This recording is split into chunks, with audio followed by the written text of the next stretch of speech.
अस्सलाम वालेकुम जी, मैं हूं जुल्कर जठा। हम किसान हमारा पाकिस्तान। आज के इस वीडियो में हम आपको वैरायटी दिखा रहे हैं AS14 की। इस वैरायटी के बारे में मैं काफ़ी ज़्यादा मशवरा दे चुका हूं किसान भाइयों के कि आप ये वैरायटी ज़रूर लगाएं।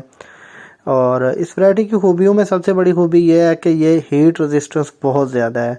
हीट रेजिस्टेंस के हवाले से ये मैं आपको कह सकता हूँ कि ये टॉप 3 वैरायटियों में से एक है पाकिस्तान में इस वक्त जितनी भी लग रही हैं बीटी काटन की। हीट रेजिस्टेंस होने की वजह से ये वाइट फ्लाई के अगेंस्ट बहुत अच्छी रेजिस्टेंस रखती है। अगर इसके स्ट्रक्चर की बात की जाए तो आप जैसे सामने देख रहे हैं SS32 से बहुत ज़्यादा मिलता जुलता स्ट्रक्चर है। सेम उसी तरह का पत्ता है इसका, छोटी छोटी शाखें हैं, टिंडे का साइज़ भी उसी तरह का ही है।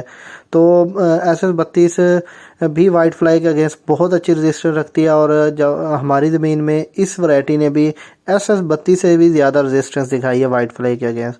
तो बीटी काटन के शौकीन किसान भाई लगा सकते हैं इस वैरायटी को। बेहतरीन है, किसी किस्म की कोई कमी नहीं है। नीचे से लेके फल लेगी और ऊपर तक ये चलती जाएगी।